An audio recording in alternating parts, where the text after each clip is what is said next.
Welcome to Tablenauts. My name is Max, and today we are halfway through 2023. Now, I would love to do a full board game Oscars party with you all, celebrate the best games of the year, wear a suit, have a well-produced video, but a lot of my co-hosts are on vacation, and I don't have the time for that right now. Maybe for a full end-of-year thing, a full 2023, but I figured, hey, I'll do you one better. I'll give you only my thoughts on the best of the year so far. We're halfway through the year, right? I think that that's a great time to take a step back, evaluate what's been played, and let's talk about that.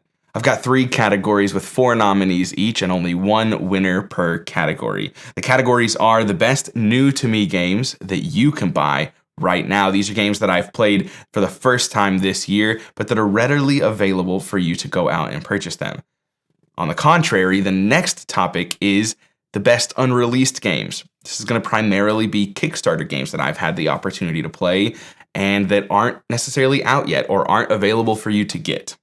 And then in the final category, it is the best game of 2023 so far. And these are the 2023 releases, the games that have actively, I was trying to do actively and actually, the games that actively came out this year in 2023. Now, I'm one man with a YouTube channel, a family of 4, a podcast, 4 animals. The list goes on. Ow! And a biting cat, apparently. I don't have all the time in the world. I have only played so many games that have come out this year. I think 18. I hesitate to even say that because I don't know off the top of my head, but I've not played 50 games, right? I don't have that kind of capacity, so I hope that you'll take everything I have to say with a grain of salt, but enjoy it nevertheless. And hopefully it can provide some value. So how we're going to do this is I'm going to list the category, the 4 nominees, and then the winner. After I announce the winner, I'm going to kind of dive into each one individually and explain why they were here. But I wanted to do that after I announce the winner because I'm afraid I'm going to give away too many of my thoughts while I'm actively discussing the game. So for the first category, we're going to start with the best new to me games that are available for you to purchase right now. For the nominees, we have Empyreal, Spells and Steam, published by Level 99 Games. Raw, published by 25th Century Games. Bunny Kingdom, published by ELO. And Brian Boru, published by Osprey Games. And your winner for best new to me game that you can purchase today is Empyreal Spells and Steam by Level 99 Games.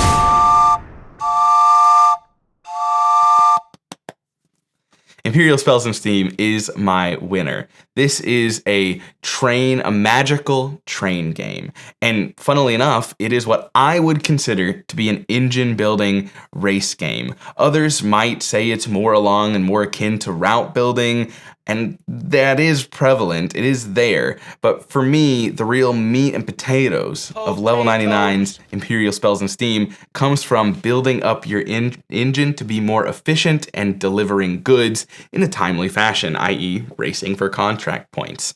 This is a game that I had on my radar because I like Level 99, I like the aesthetics, and it's probably one that I bounced around purchasing for quite some time before Kyle at Give Pause Hobbies, who is a friend of the channel, I love watching his stuff, I love talking to him on Twitter, basically just showcased his love for it.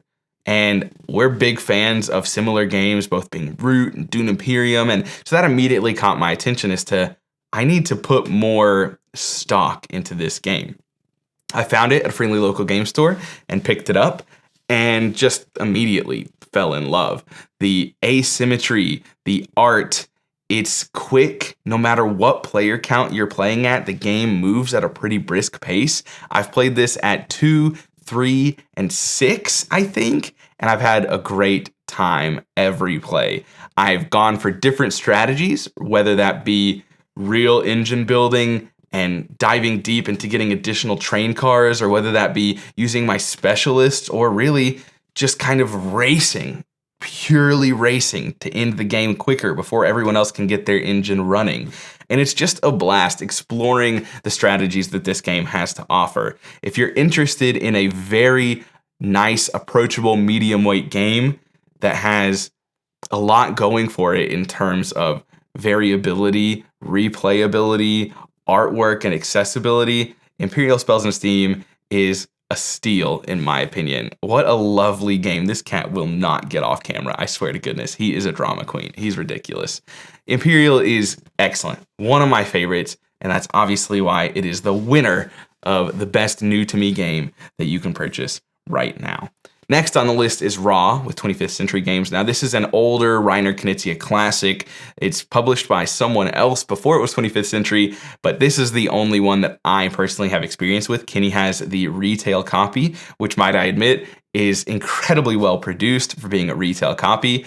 This is a game that I've played at 3 and 4. I do think I prefer it at 3, but I still had a good time at 4. And it is a real easy but tense bidding game where you're auctioning over pieces to add to your tableau. The tableau is going to score you points at the end of every round or at the end of the game. Some of them are going to remain for the entire course of the game, while others are going to be wiped each round. You're vying for position, and like the person with the most of these gets +5, the person with the least gets -2. And I've just had a great time each time I've played this. It, much like Empyreal Spells and Steam, is a game that is really approachable. And I think that that's half the reason I really like this. It's a game that you can play with people that are gamers and non-gamers alike because it is quite simple. It's just bidding on this and you win this and here's the score and the little board tells you everything. Like, it's not complex. And I love that about it. One of my favorite things about Raw is the decision-making of when to invoke the power of Raw. You see, the way the auctions actually happen are when you draw a red tile out of the bag that just says, hey, auction's happening. Or on your turn, instead of drawing a tile or swapping a tile if you're able, you say, I invoke the power of Raw. And basically that means, hey, an auction's happening. And there's so much depth and strategy into when to decide to do that. Because if Jash has a 12 and everyone else on the table is below him, then he's guaranteed to win that bid if he wants it. So as soon as I think he's willing to bid on it, we should invoke the power of Raw so it doesn't get any better for him. I love that aspect of the game. It is just so much fun. Next on the list, we have Bunny Kingdom by ELO. Now, I have only played this one time, whereas I have quite a bit of experience with Empyreal and Raw, but it's a drafting area control game, and at that point in time, what more can you say? It's just cute Blood Rage. Okay, it's not. It's very different than Blood Rage, but it is really fun. Bunny Kingdom is an excellent game where you're drafting cards, placing little cute bunnies out on the map, collecting resources by your location, and scoring points, of course. The fun, well, there's a lot of fun things about it, but in my opinion, the most fun part about it is during the draft, you're not only, this is actually quite like Blood Rage, you're not only drafting like spots on the board. You're drafting spots on the board, but you're also drafting like one-time point bonuses or abilities, like end-of-game abilities, or ways to multiply your scoring, or ways to reach different areas to create your fief, I think is what it's called, which is basically a group. It's just, there's so many things during that drafting round that you're like, I really want this, but I also really want this, but I also can't let him have this. I don't know, such a good time. And of course, lastly, we have Brian Boru by Osprey Games. One play of this one, but it was a treat for sure. I didn't know, I wanted to like it when I went in, but I was also expecting to not. I was hesitant for some reason or another, but it was really good. I had a blast playing this one. I think eventually it started off kind of like, I don't know why I'm playing what, and then a third of the way through the game, I was like, oh, and it clicked for me. And from then that point forward, it made so much more sense what I was doing. I think I ended up winning, though I can't recall off the top of my head. But that one was a lot of fun, trying to math out how you can gain control of these locations and what cards you should hold on to and what cards you should use. And I really, really liked Brian Boru and would love to get an additional play. But congratulations to the winner, Empyreal Spells and Steam from Level 99 Games. Next category, the best unreleased games. This is going to primarily be Kickstarter games, but we'll see exactly what all's in here. Guards of Atlantis II by Wolf Designer. Terrorscape by Ice Makes Games. Gempire, Zarmunds Demands by Gem Time Games. Rome in a Day by Alley Cat Games. And your winner is Terrorscape by Ice Makes Games. Okay, now before I actually get into talking about these board games, there are really three asterisks that I want to pop in here and say. The first asterisk is that every single one of these games deserves some kind of hold up, take what I have to say with a grain of salt. We did Kickstarter coverage for Guards of Atlantis II, or GameFound coverage. We did Kickstarter coverage for Terrorscape. Now, we were not paid for either of those, but we did receive the product for those two. So to clarify, take everything we say about that with a grain of salt. Gempire needs to be thrown in there as well. Gempire is designed by Paul Elpers, who is actually a really good friend of the Tablenauts channel. He's in our Discord. We've talked to him about his designing of this game, and I've been watching him go through from, well, not point A, because I joined way late in the conversation. He had a fully fleshed out game. But when I first played his game on TTS with Paul, the designer, there was no production copy. There was no prototype. It was all still in the works. And now he's got physical copies. We've played this game physically, and it is a very good time. But just so you know, we're friends with the designer, Paul Elpers. And then lastly, Rome in a Day by Alley Cat Games. Now, again, I was not paid to do anything with this. They sent us the game, but I am technically, though barely, on Alley Cat Games payroll. I do Twitch streams for them on Wednesdays at 10 a.m., but that's been really inconsistent this year, so I've barely worked for them at all in 2023, but I still want you to know that there is some kind of connection between me and Tablenauts and all four of these companies in varying degrees. That said, everything I say about them is how I feel. I've not been paid by them to tell you anything. We've just received product or grown to know these people, so I just want you to know that ahead of time. The next caveat, I've already forgot what the second caveat was. There were three. But the next caveat is that Guards of Atlantis and Terrorscape are here, in my opinion. They are right together. I gave the nod to Terrorscape in this video. I think in our podcast on Board Game Box Office last week, I actually gave the nod to Guards of Atlantis because they keep bouncing around in my head. I cannot decide which one I like more. They're very different gaming experiences, but they're both so freaking good. Oh, the third caveat is that technically, I guess Guards of Atlantis doesn't necessarily fit on this list as it is an older and already released game, but it is not one that you can reliably purchase. They just recently ran their GameFound campaign for a reprint, and that's where you're going to be able to get it, or secondhand. But because it's not able to be reliably purchased, I still felt like I should be able to include it on this list. If you feel otherwise, feel free to yell at me in the comments.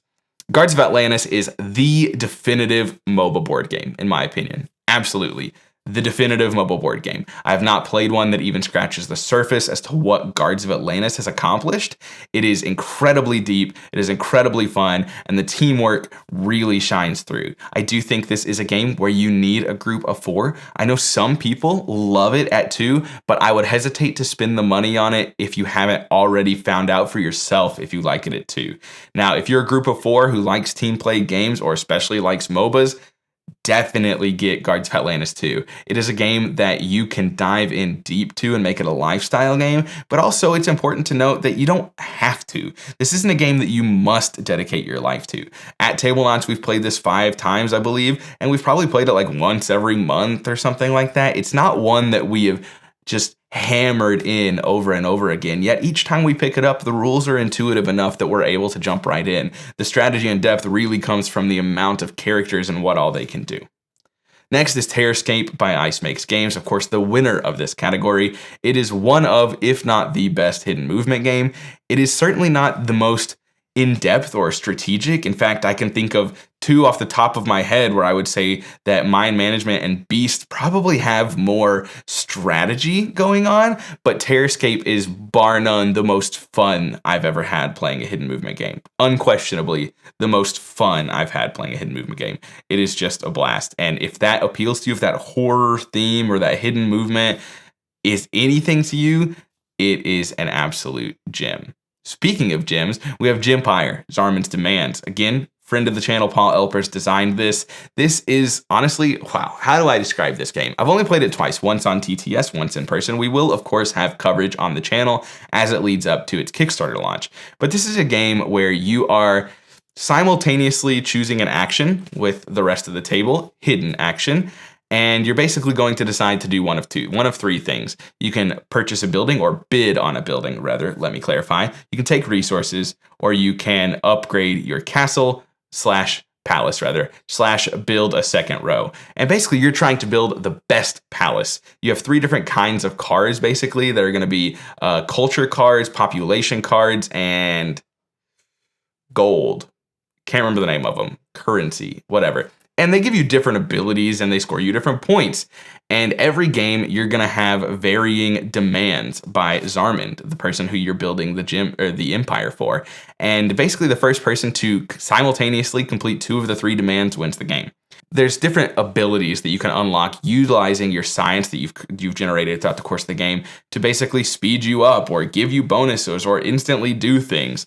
And there's so much variability in this game. But the real meat and potatoes, that's the second time I've said it. I'm in a Lord of the Rings kind of move. Where's second breakfast? It comes from the simultaneous action decision and the bidding on cards. There's a lot of strategy in deciding whether you should take the production or whether you should attempt to bid. And if you do bid, how much do you bid? Because ties are not good. They're broken by people on the science track. And if you lose a tie, you lose a single production. And you want those cards to be able to build out your empire. It's a game that is simultaneously, there's a lot going on, yet it doesn't feel overly complex. Like the rules teach will probably be like making people's eyes glass over just a smidge, but like it's not complex once you get into it. It's fairly quick as most things happen simultaneously, and it's just so much fun. So many laughs and curse words were said while you're trying to bid, and you get outbid by a single point, or you lose because of science track, and I love it. I also just love race games. You know my love for Dune Imperium, Race to 10. This is a race to complete 2 of the 3 objectives.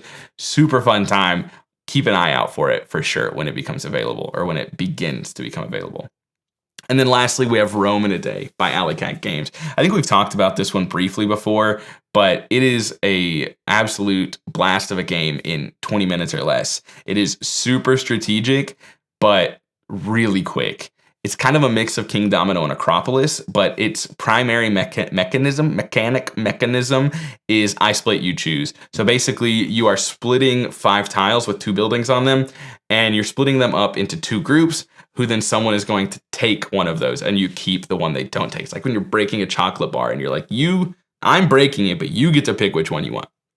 And the decision making is brutal. It's definitely a game that you can overthink if you allow it to take too much time and too much AP. But if you just kind of go with the flow and have a good time with it, you're talking 15, 20-minute games for a really thinky, excellent little game. I really like this one a lot. Now, before I get on to the last category, which is the 2023 games of the year so far, I do want to take a moment to say thank you for watching. Please like, subscribe, and comment if you haven't already and you've enjoyed the content. And of course, check out our podcast at Board Game Box Office, found everywhere podcasts are located. This is board games and movies all in one podcast. Is it smart? Probably not. Are we having fun? Yes.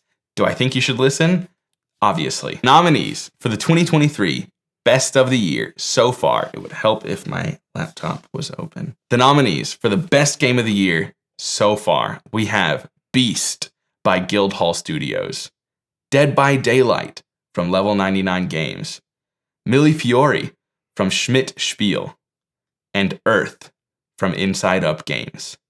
And the winner is Mille Fiori from Schmidt Spiel.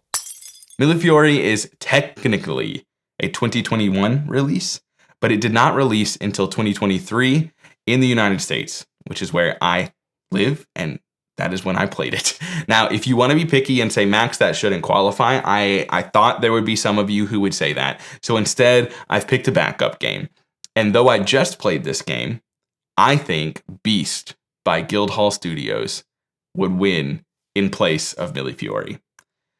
Beast by Guildhall Studios is a hidden movement game. It is almost the direct inverse of Terrorscape. In Terrorscape, the killer is hidden and the survivors are attempting to survive and run away.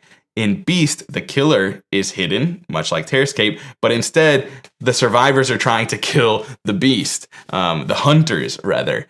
And this is a game that it took me a while to kind of come to terms with. It's a little fiddly, but not bad by any means.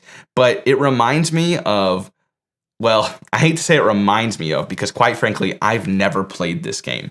But when I think about Beast, I compare it to Inish in my mind. Because in Beast, you have a deck of 16 cards, and those 16 cards are going to be divided amongst you in a draft-like state. And those 16 cards are the same cards the entire game. You play over a course of 3 rounds. So you're going to draft 3 times the same 16 cards, and you're going to take 4 of them, leaving 4 left over.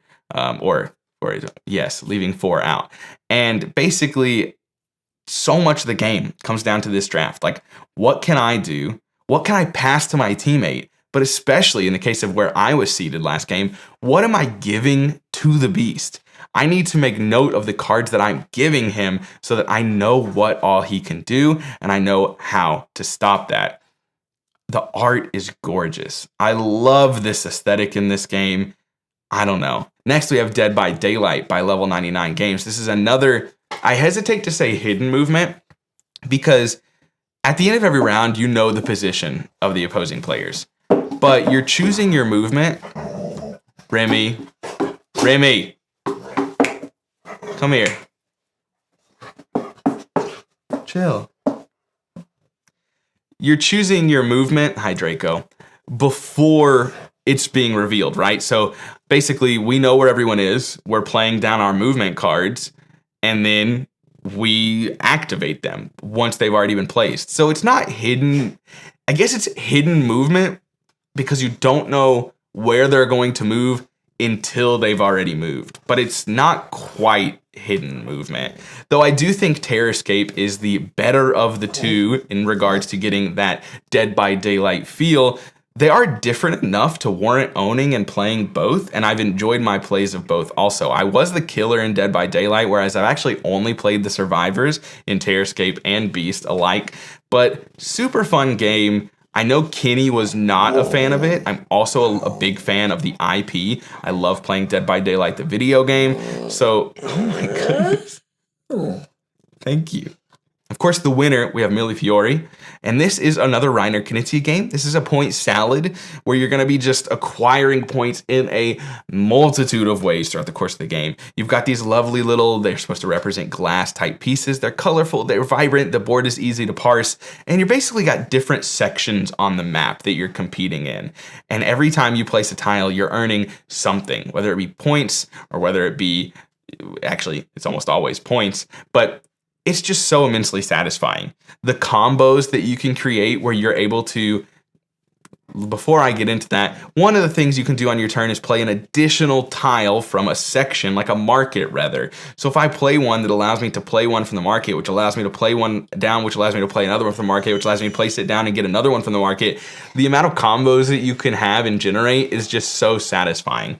This is a game that I absolutely adore. I think I've played 4 times by now, and I'm very content to pull it to the table anytime I can. I don't know if it'll stay as one of these like super big fan of games forever, but as it stands, I love Mille Fiori. And then lastly, we have Earth by Inside Up Games. Now, again, this definitely makes the list as I haven't played that many games, but I am the lowest on this out of our group. I do think it's good. In fact, I think it is rivaling, Earth and it's definitely rivaling Earth, Wingspan and Arc Nova, but I'm not the hugest fan of either of those either. So I think if you love Wingspan, I almost said Earth. If you love Wingspan and Arc Nova, these animals today, y'all, these animals are going nuts. If you love Wingspan, if you love Arc Nova, Earth might even replace it. It might not. Terraforming Mars, never played it. I don't know. But definitely try it. If you like those 3 games or a couple of those 3 games, Earth is right in that realm that I think you should at least give it a shot and see where it lands. It may be your least favorite of the 4, but you deserve to try it. You owe it to yourselves to give it a shot. I like it quite a bit. I know Doolin loves this game. I'm not sure where Kenny and Jash sit with it, but it's a really good game. It's just not my favorite. And I hope you enjoyed this absolutely chaotic, animal-filled, best of the year so far. To recap, the best game that I've played for the first time this year that you can purchase right now, Empyreal Spells and Steam by Level 99 Games. The best unreleased game, Terrorscape by Ice Makes Games, or Guards of Atlantis by Wolf Designer. And the best of the year, games releasing in 2023, Mille Fiori by Schmidt Spiel if you're in the United States, or if you're not, Beast by Guildhall Studios. Thanks so much for watching. I'll see you next time. This has been Max, Draco, and Remy.